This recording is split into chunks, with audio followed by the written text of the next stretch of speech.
kiss me.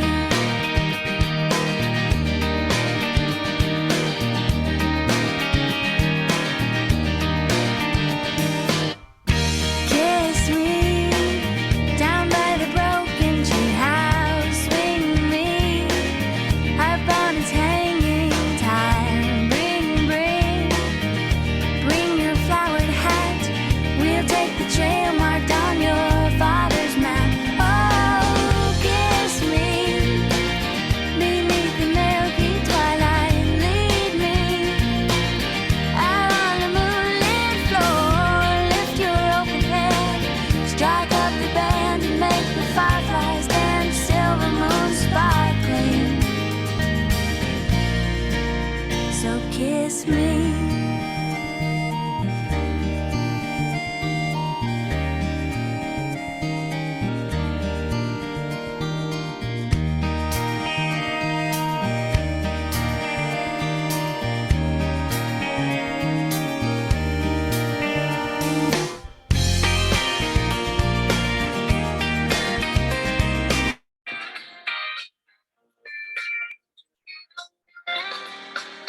Kiss me beneath the milky twilight. Lead me.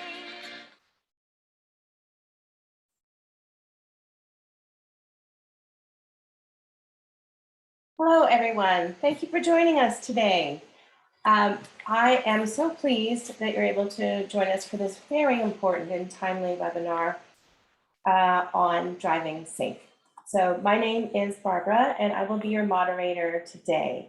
This webinar is part of the Calgary Police Youth Foundation Speaker Series, where a webinar is done quarterly, with each topic being on the importance of keeping children and youth safe from victimization and crime, whether that's prevention or education or early intervention.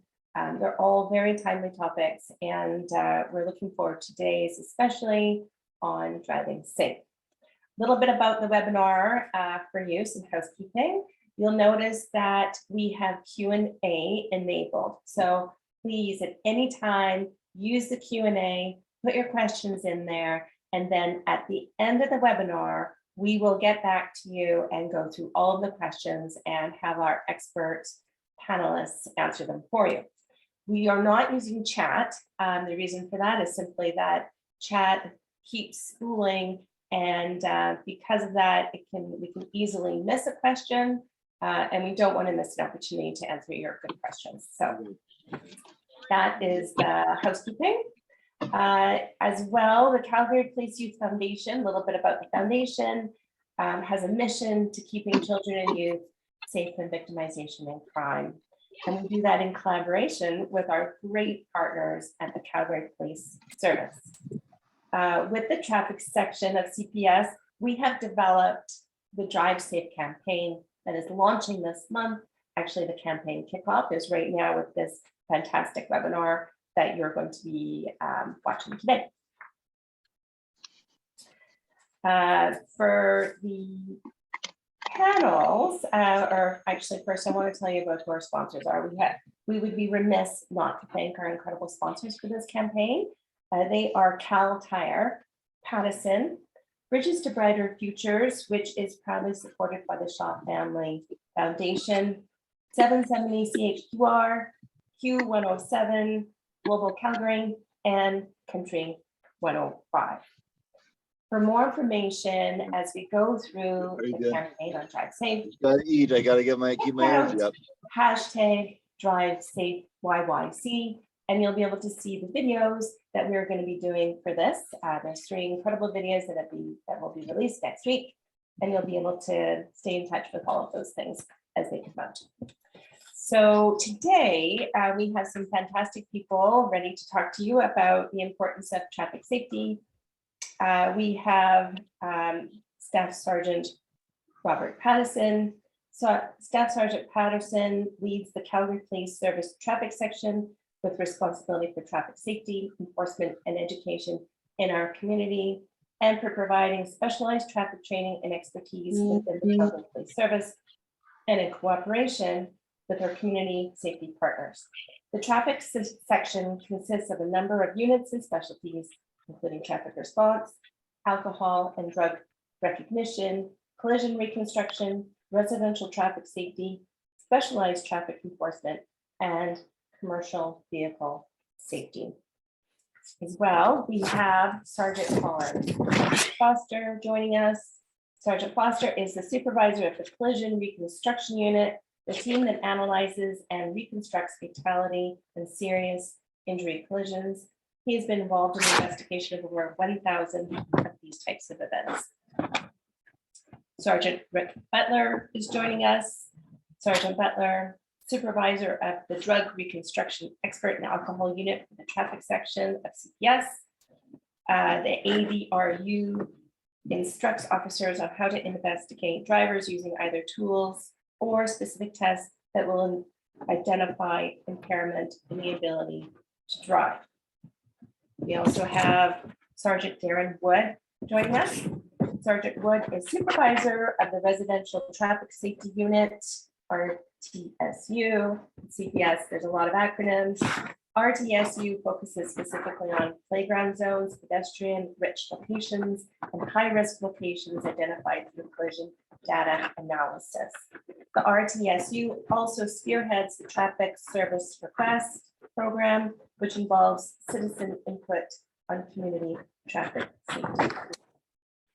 So how lucky are all of us that these incredible officers are joining us today to talk about the importance of driving safe and their traffic section and how they work. So to start us off, to talk about the traffic safety strategy and the traffic section, I'd like to introduce to you Staff Sergeant Patterson. Thanks, Barbara.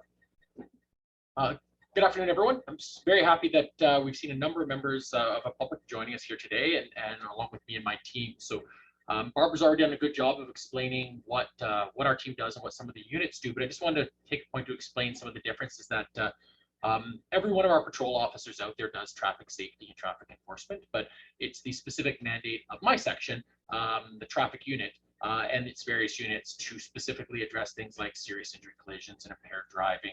And we kind of work as a coordinator, educator, and information source for all our officers as a resource for the work that they do. So with respect to the program that we're doing today is speaking more specifically about a specific traffic safety initiative we have that is specifically targeting young drivers. Our young drivers are in a position that if we're able to get to them while they begin and start to learn their driving habits, we can hopefully instill upon them positive driving habits and driving behaviors that will stick with them throughout their lives. We've taken an interesting tact on this program in concert with the CPYF, Police Foundation, and with our corporate sponsors of kind of not doing what they see over and again, is hearing the don'ts, the don'ts, the don'ts. The videos that you see when you'll get a link for them when they're released through next week as we present them to the schools is really about treating them with some respect and some understanding that they have the capacity to make these decisions, that a number of them are making the correct decisions. So when you see these videos, they have a bit of a different tone to them in that there is some humor. We find that certainly all of us respond better to something that is humorous and interesting and catches our attention versus being preachy. But it also kind of reinforces the positive behavior. And I'm sure we have all of you over here, and all of my team members are parents, and we realize that sometimes telling them what we want to see and reinforcing what is positive that they're doing and that we want them to share with their fellow youth is better than telling them the things that they're doing wrong, because we sometimes lose those that are doing it wrong, but then we also lose those that are doing it right, feeling like they're being preached to. So the theme of these videos and the tone of these videos is very much about highlighting youth that are doing the right thing with respect to distracted driving, speed, and impaired driving. So it's a bit of an interesting tack. We'll be going into schools in both the public schools, the separate schools, and some of the private schools as well, to help spread this message for the launch of the program. And what we're really excited about is then, of course, after that, these videos will be available out on the internet, on the web, to be used by parents, teachers, community leaders, youth leaders, to be able to share these. We're being very possessive of these, and we want them to be available for everyone to be able to use these videos to spread the news around traffic safety for everyone involved. So we're very excited about going out and seeing your youth, and unfortunately we can't see them all. That's one challenge that we've had within CPS, and I think all agencies that deal with youth, whether it be the education system or support systems or all those things, is that we just don't have the ability to go into every single classroom and make a presentation as much as we'd like to do. So being able to, along with our sponsors, and be able to produce a video, and certainly a big shout out to the Calgary Police Service video unit, which is not here today, digital communications, who put this together in concert with the school. So the actors we have in there are not actors, they're youth at our community schools, helping us out to spread that message. But by having a video that we can share through social media, and we can reach a lot more youth, exponentially higher number than we could if we were with our limited resources to go into the schools. So without going along further, what I'm going to do is turn this over to Barbara to put on each one of my subject matter experts to talk specifically about some of the three major concerns we have with youth, and any of our drivers for that matter, with respect to traffic safety, where we see collisions and injuries and fatalities involved, is speed, alcohol, and distracted driving. So I'll turn it over to Barb to let my subject matter experts do their thing. Thanks so much, Staff Sergeant Patterson. That was fantastic. I'm glad that you spoke about the videos. I put on the chat to everyone a hashtag that will appear on all of our promotional material for the campaign, which starts next week. Hashtag Drive Safe YYC. Follow that space. There's going to be some 3 great videos that we just heard about. I know you're going to be really impressed with the work that was done on them and the messaging for those young people. So next up, I'd like to introduce to you Sergeant Foster. Sergeant Foster is going to talk about speed, distracted driving, and collision reconstruction.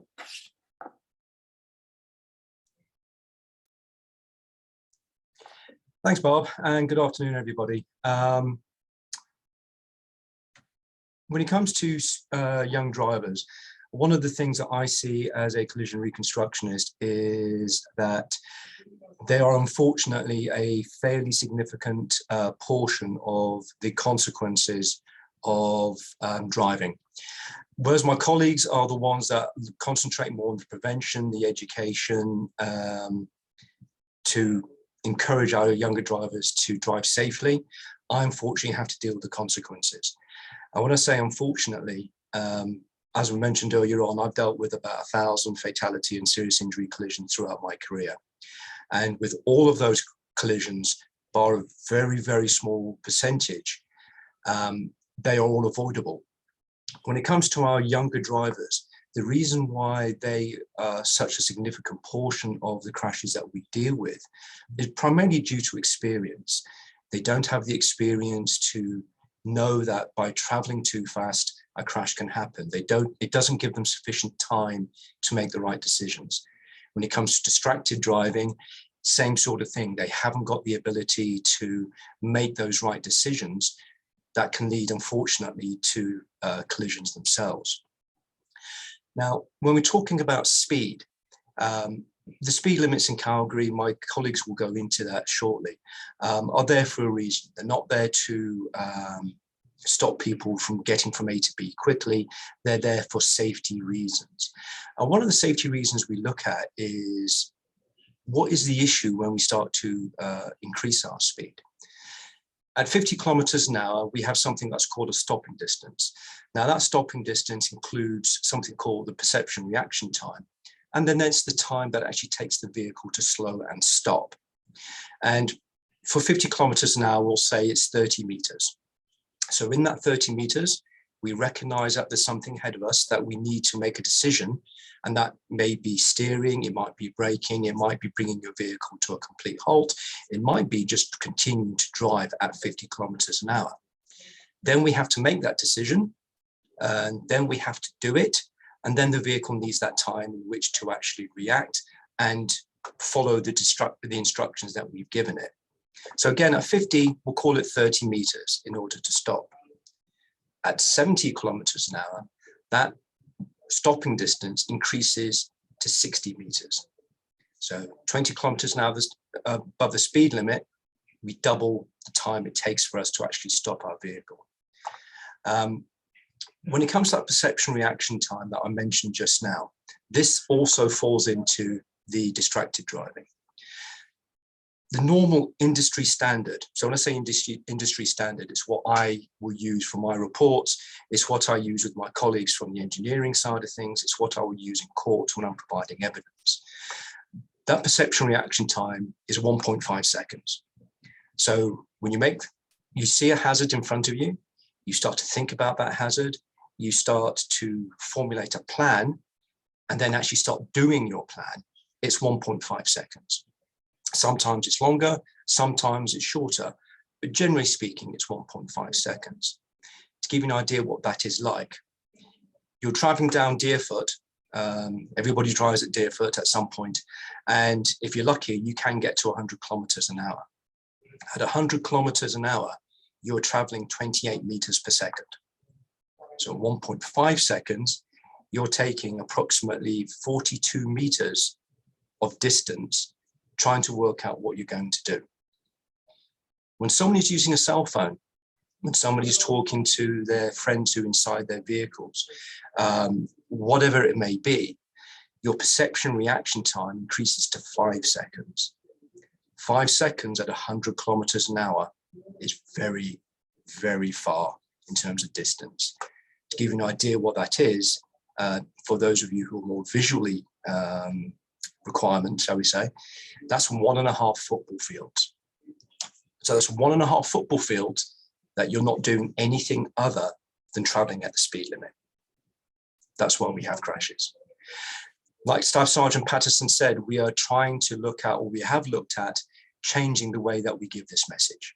My colleagues, Sergeant Butler, Sergeant Wood, will discuss that further.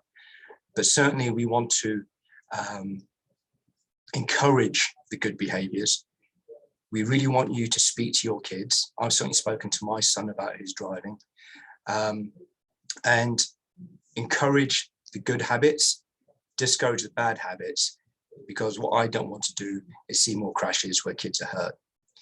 From my own personal experience, like I said, I'll bring it back to experience. When my son passed his driving test, he had 3 crashes, fortunately all relatively minor, in a couple of weeks. He had his experience, he experienced what happens with a crash, he slowed down fortunately, and now he's a pretty good driver. So we encourage you to speak to your kids, encourage them to keep to the speed limit, encourage them not to drink and drive or drug and drive, and keep the cell phone in the purse, in the door pocket, wherever it may be, and concentrate on the important thing, which is driving and driving safely. And that's it from me. Thank you, Barbara.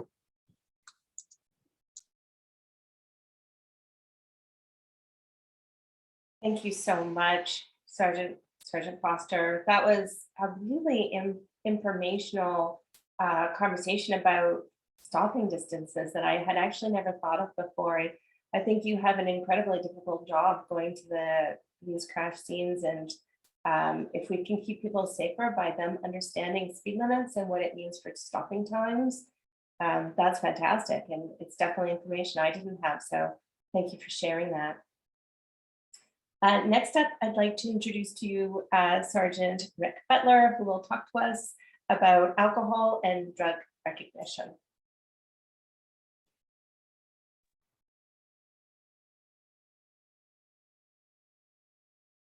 Hi, good afternoon, everybody. Thanks, Barb, for the introduction. I'm pleased to be able to join you today and speak to you about this important project that we've got going on. I also want to extend my thanks to our sponsors for making this happen. As a civil agency, we certainly rely on the good graces of sponsors to help us put this information together and then deliver it in a method that is going to reach a lot of people. So we are certainly grateful for that. My role in the Calgary Police Service is the supervisor of the Alcohol and Drug Recognition Unit. We are part of the traffic section, not necessarily part of the enforcement teams that do the enforcement of impaired driving aspects, but we are more of an instructional unit. Over the last couple of years, we've had some very significant changes to the laws around impaired driving, both at the federal and provincial level. So that means everything comes right back down to what we do here at home. My guys in my unit have actually instructed over 16,000 hours of information to our frontline officers on how to actually do impaired driving investigations. They can be very complex, and they're full of choices, they're full of decision points, and each one of our 2,000 officers that works, a little over 2,000 officers that is at CPS, all has a opportunity at some point or another to be involved in impaired driving investigations. Specifically for the traffic section, we run something called the Check Stop program. That program has actually been in existence in Calgary here since the mid-1980s, and it's still true and part of an important piece of traffic investigation and enforcement today. We have a couple of specialized tools that we use during our investigational process. The most simplest one is called a screening device, and it's used at the side of the road to test people. A quick breath sample is all that's required. And speaking of that, it's important for me to note to you that something called mandatory alcohol sampling was actually introduced in 2018. This was a really significant factor in the ability for the police to detect an impaired driver on the road. What that essentially means is by using this very simple tool, we can demand a breath sample from a driver without actually suspecting that they are impaired. Previous to 2018, we would actually have to see them either driving poorly on the road, or we would actually have to be interviewing them and do the signs and symptoms of an impaired driver. We're no longer required to do that. If you are driving on the roadway, you are going to be at some point asked to provide a breath sample if you're stopped by the police. And usually it's one of the first things that happens. Again, this is a very significant change that's happened over the last couple of years, and it's actually proven to be very, very effective at helping the police identify impaired drivers where we wouldn't necessarily have suspected them before. When I say that, in the first year of the program in 2021, with over 17,000 drivers stopped, we actually were able to identify approximately 400 people that did not show initial signs and symptoms, and that our officers have said they would not necessarily have thought they were impaired. But the quick breath sample has really been a good, easy, quick tool to be able to identify those people, and then of course remove them from the roadway. So as part of the traffic section, our traffic response unit officers are out in the evenings, and I'm going to leave it up to you to guess which nights they're out, but it doesn't really matter whether it's a Saturday or a Sunday or a Monday or a Tuesday. We seem to find that impaired drivers are out there all the time. The other thing that I want to mention, and Sergeant Foster alluded to this, thank you for that. Drugs and driving is certainly the most up and coming issue that we've been dealing with over the last few years. Drug driving is certainly becoming more and more prevalent, and it's not just alcohol that we're looking for. So those are the things that they have. Out of the 6 guys in my unit, I have 4 of them that are actually drug recognition expert instructors, and they are teaching not only on alcohol issues, but also on drug issues that affect the drivers. When we talk about driving in Calgary, especially for young drivers, it's about making choices.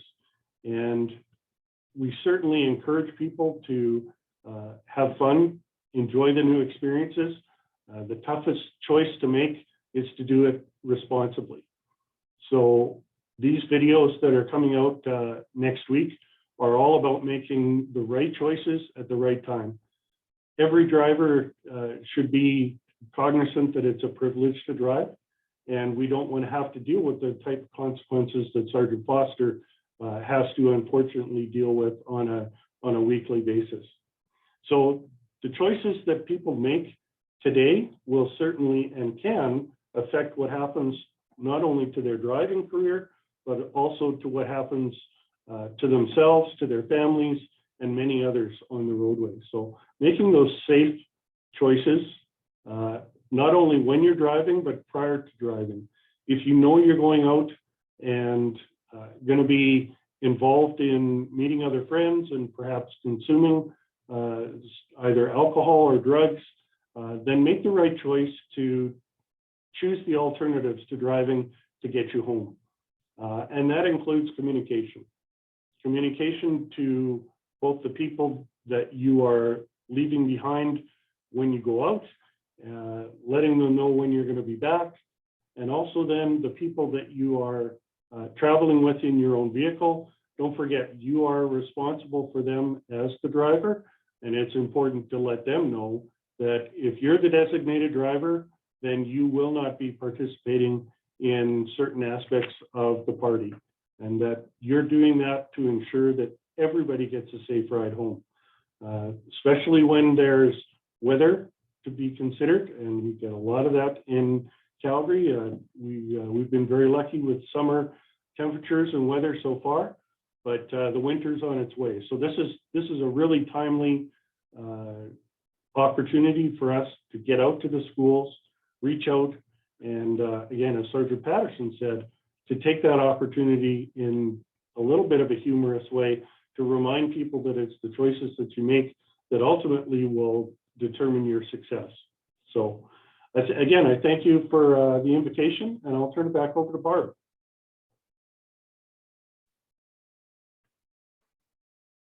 Thank you, Sergeant Butler. That was great information, and I know that driving impaired is such a critical conversation to have, especially with our young people, so that we set them up for success right at the beginning, so they understand that there's rules and there's rules for a reason.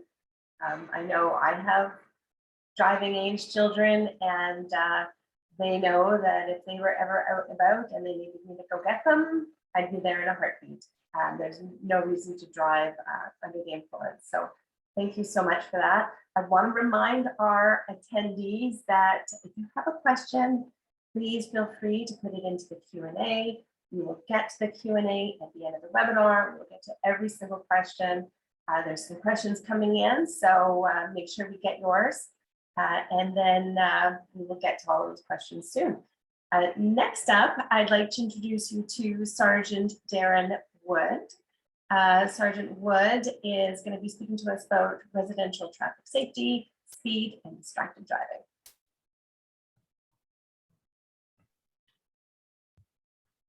Thanks, Barb, and thanks for having me here. Hello to everyone out there that's listening along. My name is Darren Wood, and I am the supervisor in charge of the Residential Traffic Safety Unit.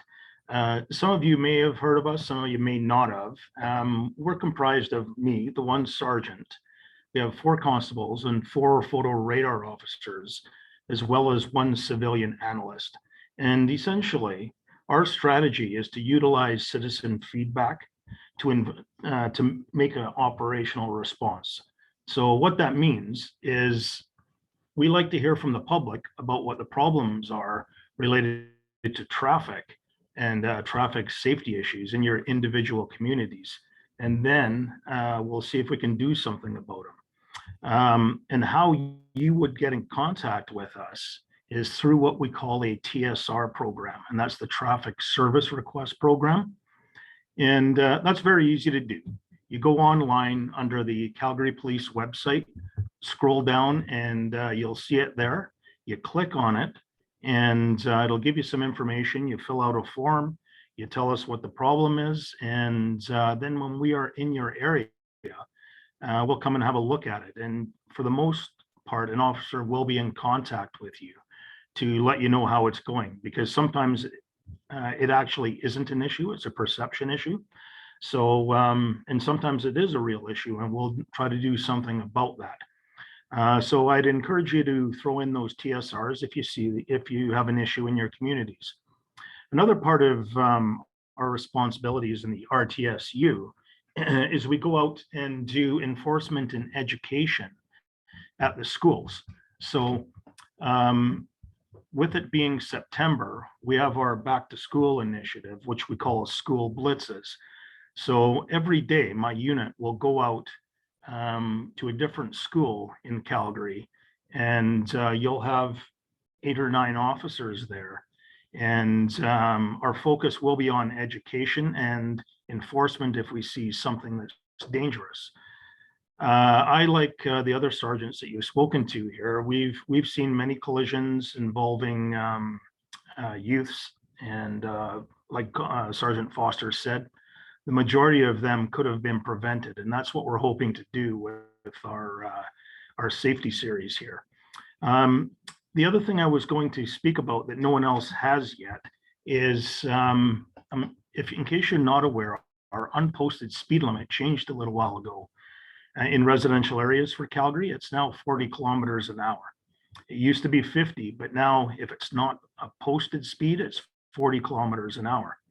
And I've had all kinds of contact with citizens regarding that, and it comes up a fair bit in our travels and day-to-day work. The other thing I'm going to talk about is well, your punishments for various tickets that we see that we've had to give to drivers throughout the years. So some of them may be a bit of a surprise to you, and they're all available online if you want to research it for yourself. So in Alberta, there's usually a monetary fine of some sort, and then demerit points.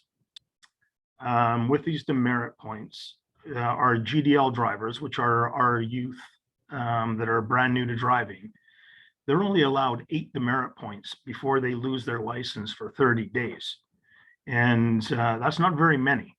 And their second time they get those demerit points, those 8 demerit points, they lose their license for 3 months, not to mention insurance costs and such. So if any parents out there, feel free to take that back to your kids to let them know that it's only 8 demerit points. For a regular class 5 driver, it's 15 demerit points. So 8 demerit points usually means 2, maybe 3 tickets, and you lose your license. So I'd encourage the kids to be very careful of that. Some examples: failing to yield to a pedestrian in a crosswalk, the fine is $810. Okay, that's $810 for failing to yield to a pedestrian in a crosswalk.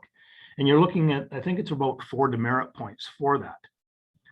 Speeding anywhere from 1 kilometer over the limit, which is $81, up to 50 kilometers over the limit is $495.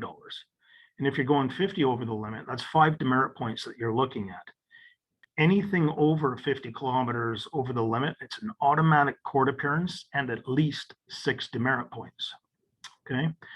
Something else we see in the playground zones in Calgary, because there are no more school zones, they're all playground zones, quite often is U-turns. And you're looking at about $162 fine for U-turns, and anywhere from 2 to 3 demerit points. We've also spoken about distracted driving. And for that, you're looking, and that whether that's talking on the phone, grooming, reading a book, anything like that, there's many different things that are distracted driving. You're looking at about a $300 fine and 3 demerit points. So you can see how that would add up for a new driver, that they would lose their license fairly quickly for a couple of tickets. Generally speaking, we try to have a bit of heart when we're pulling some of the kids over and try not to make it too difficult for them. If it is something dangerous though, then we have no choice. That's our job. Not personal, but we do need safe drivers on the roadways, right? And I did talk about our playground zones in Calgary because there are no more school zones. So that's from 7:30 in the morning till 9 p.m. at night, 7 days a week. So it's a little bit different if you get out into the rural areas, but yeah, those were a few points that I wanted to touch on. And the fines are expensive, very expensive. My boys had one within the last year and a half, and he wasn't too happy about it, but he deserved it. And so he didn't get very much sympathy from me. Not that he was looking for it, but it happens to all of us. It happened to me when I was a youth driving. I got stopped.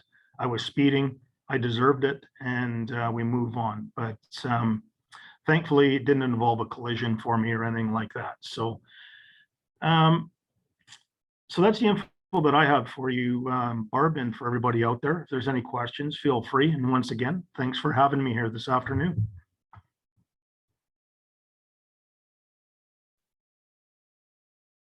Thank you so much, Sergeant Wood. That was fantastic information again. I feel like we're learning a lot from the panel. When you say you really try to have a heart, I have to tell you, when my daughter was a brand new driver, first 2 weeks behind the wheel, she got stopped by a police officer in our community, and she was very stressed. And the police officer came up to her window and told her that her headlights weren't on. And it was just this incredible moment of compassion and thoughtfulness that she experienced, and that really changed her way of looking at police and traffic safety. And so, well done, guys. I know you do show a lot of heart. I want to just mention again, this webinar is part of our Drive Safe YYC campaign. And again, our sponsors for that are Cal Tire, Pattison, Bridges to Better Futures, which is proudly supported by the Shaw Family Foundation, 770 CHQR, Q107, Global Calgary, and Country 105. So we are going to go straight over to our Q&A. There's still time to get your question in if you want to put it in right now. I'd invite all of the panelists to turn their cameras back on, and I will read out the questions for you, and I will let you experts decide on who should answer it.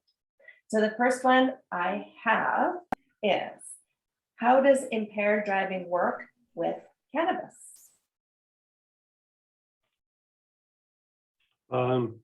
That's going to be me, I think, Barb.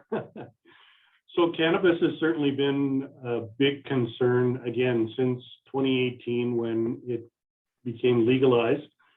And Calgary, just as an interesting point, has by far the largest amount of dispensaries in the province. I think out of a total of 260 or so licenses for those, Calgary ended up with just shy of 200 of them. So there's a huge interest around cannabis and driving.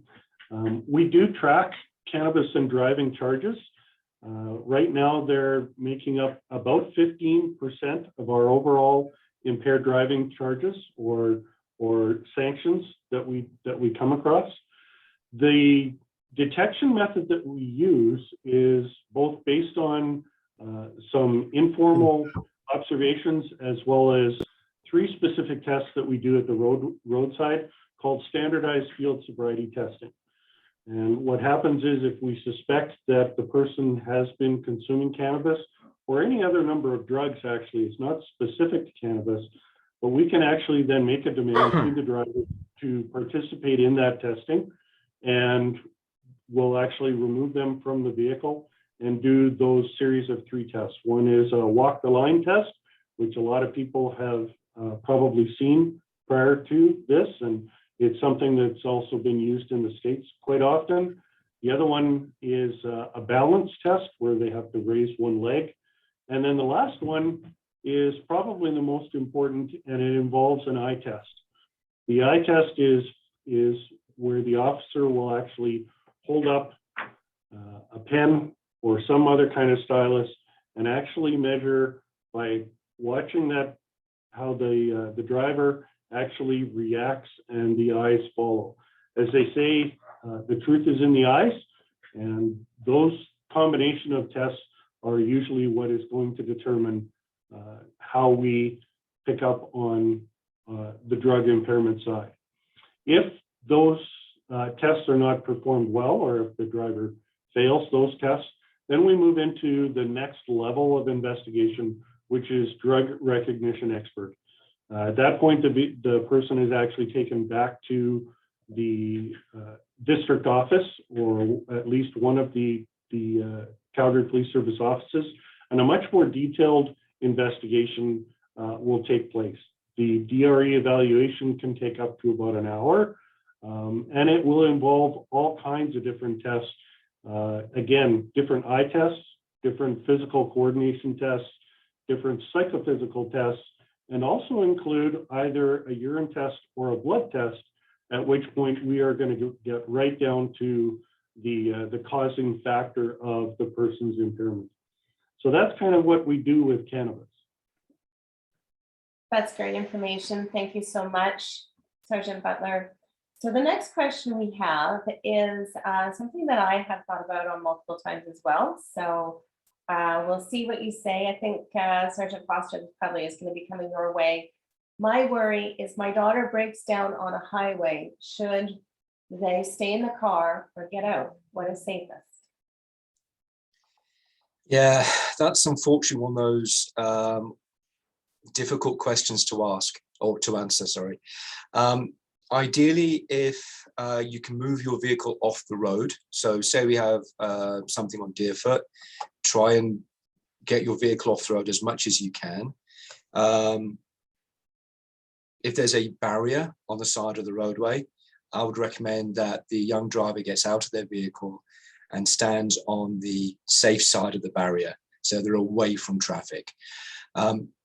One of the biggest, one of the leading consequences of police officers getting killed doing what we do is actually involving traffic stops. We'll be dealing with a motorist on the side of the roadway and we get rear-ended. And we've got flashing lights and very bright vehicles and they reflect and all sorts of things. So if drivers can fail to see us, they're going to avoid seeing your car on the side of the road. So if you can't get it off the roadway, get on the safe side of a barrier. If you do take your car to the side of the roadway, exit your vehicle, get on the safe side of the barrier. The issue is this time of year isn't too bad, but like Sergeant Butler alluded to, we have winter coming. So certainly one of the things I recommend is inside the vehicle, no matter if you're a young driver, you're an experienced driver, no matter what it may be, make sure you've got warm clothing with you, a blanket, something like that. So if you do have to get out of your vehicle, put that extra clothing on, put the blanket on, get yourself away from the side of the roadway. Make sure you call somebody to come along and assist you and get you off the roadway. I hope that answers the question.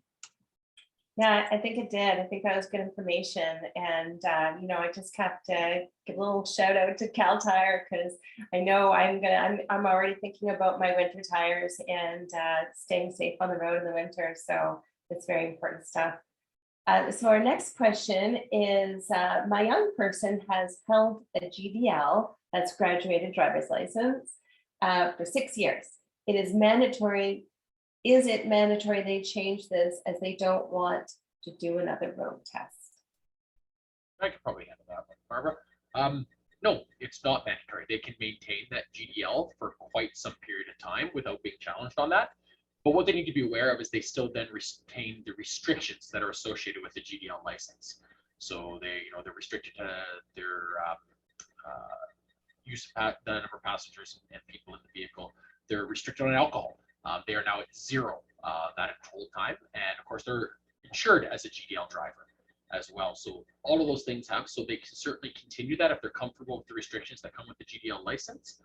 They can continue to do that pretty much indefinitely, and we're finding actually that's a bit of a trend that we're finding, that people don't want to go back and do the second road test, whether it be for cost or stress, and they're maintaining that. We're pulling over drivers in their 20s and 30s that still have a GDL license. So yeah, it doesn't affect it. No one's going to force you to go get the other one, but you do have to maintain those restrictions that go along with them as opposed to being a fully graduated Class 6 driver.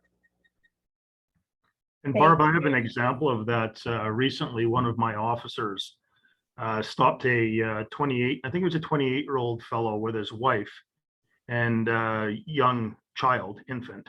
And yeah, they'd been out for dinner. He had a glass of wine, still had his GDL at 28 years old. He has 0, you're not allowed any alcohol as a GDL. So we encourage people to go and get their regular driver's license for that. because we don't want to have to tow vehicles for somebody having one drink with dinner, but they've got a GDL license. So that's an example of why we encourage people to get rid of that GDL when they can. And if I also make a point that it also affects your insurance by getting rid of that GDL, I've lost the word now, qualification on your driving license, that actually keeps your insurance costs higher as well.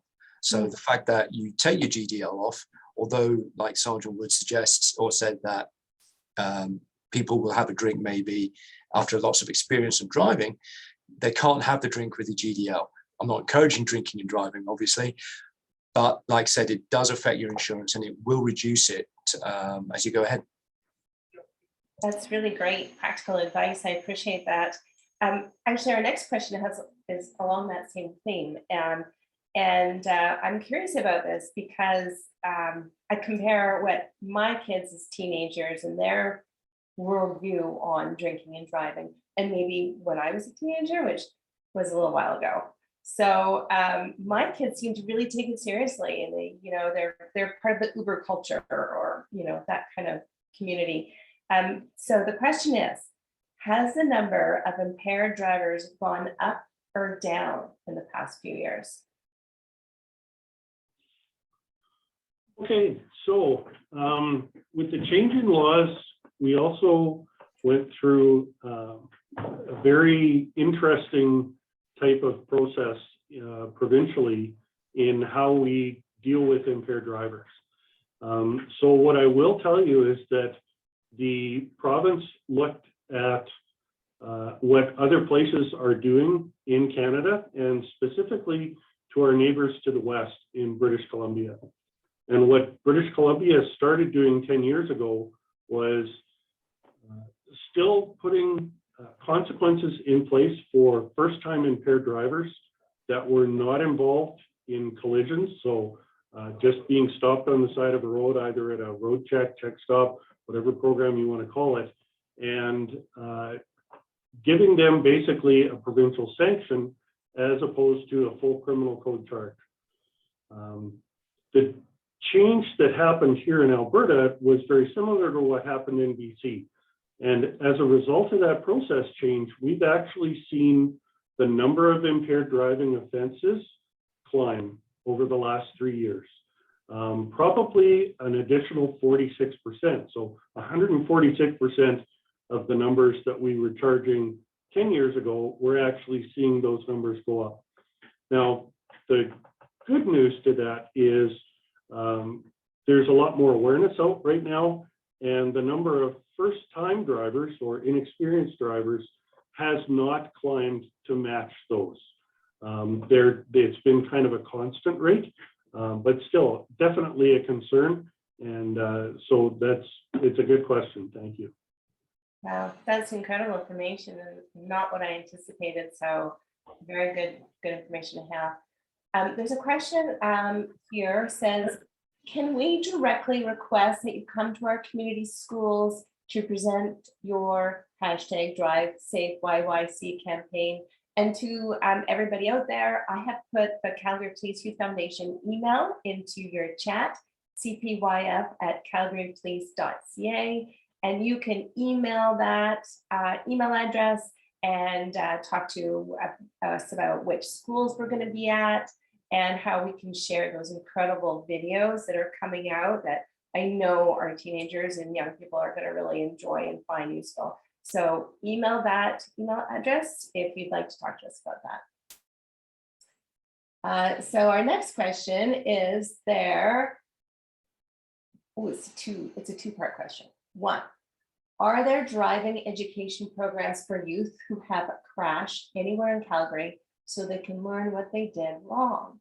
And two, cannabis is legal. How do you know if someone is impaired? So number two, we kind of already answered.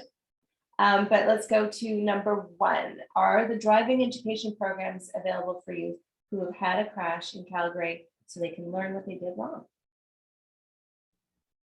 Yeah, absolutely, Robert. There's a number of organizations and businesses and schools that teach that. And I would probably, again, a bit of pitch to one of our community safety partners, AMA, who provide those sorts of programs. So certainly if you're caught by in impaired driving, there is some mandatory training that they provide for you that you must do to get your license back. But we're just talking about those that have been in a standard collision, that maybe they're driving a little too fast or not paying enough attention or whatever they are. There certainly are those programs that they can go back into. I know some of those programs do help restore points off your license. They're certified in that they can help you get your license back if it's been suspended, or if there's points against your license, they'll give you credits for that. But like I said, there are a number of different schools available, and of course, like I said, which again are our partners at AMA, which are probably one of the premier ones for that, to be able to go back and have different levels of programs for refreshers, for new drivers, and even for experienced drivers that want to go back and have a bit of a refresher on the rules that they maybe wrote a test on 25 years ago. That's great information. You know, there's always new things to learn and great refreshers. And again, those incredible partners at the AMA will be sharing our videos for the hashtag Drive Safe YYC campaign, and can't wait for everyone to see them. Somebody asked me to repeat the email address that you can email to find out about the campaign, which high schools we're going to be in, and how you can get access to those incredible videos. That email address is CPYF, that stands for Calgary Police Youth Foundation, at calgarypolice.ca. So please email us with your questions, and we will help you get the answers. So our next question we have is, what advice can I give my young person if they are in an accident, if the other driver is confrontational or refusing to provide details? Can they call the police, even if it's a small collision? Seeing as the other three aren't leaping onto the camera, I suppose it comes back to me. Yeah, absolutely. There's a requirement under the Traffic Safety Act for drivers to exchange certain information. That's the insurance and details of who actually owns the vehicle. If the other driver is being awkward, belligerent, however you want to word it, or evasive, absolutely call us. The one thing we want to do is make sure that people are safe after a crash. If you can, move your vehicle off the roadway. A parking lot, if it's on, say, somewhere like McLeod Trail, get the vehicles into a parking lot, and that's where they can talk to the other driver. But again, safety is the main important thing. If the other driver comes across aggressive or anything like that, lock the doors, wind the windows up, call us. That's what we're here for, and we will sort things out. That's great information. And you know, I think that as just a random citizen, I'm always grateful that I can call for that kind of support. And I know everyone here is learning a lot, and it's good to know that we have someone we can call in those times of severe stress. So we have gone through all of our questions today. Panelists, is there anything that you would like to leave us with? Any final thoughts?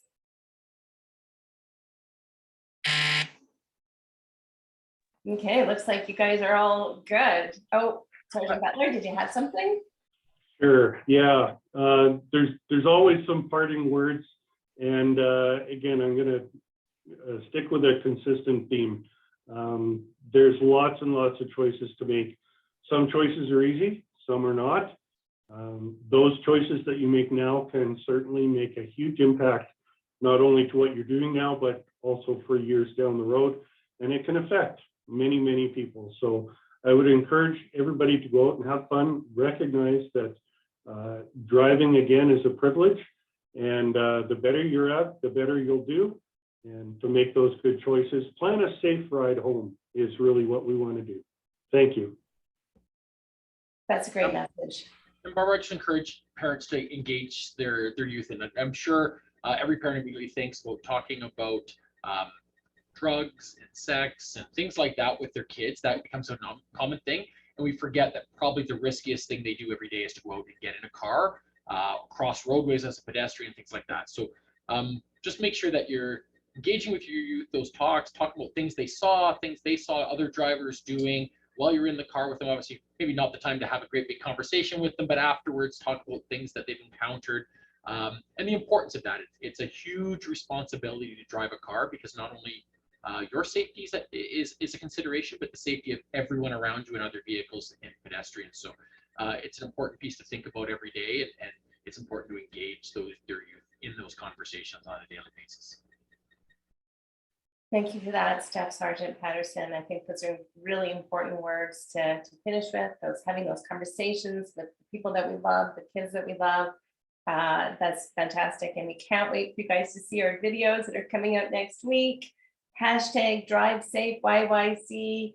You need information about the campaign, you want to talk to us, cpyf@calgarypolice.ca is the email address, and we will always answer all your questions.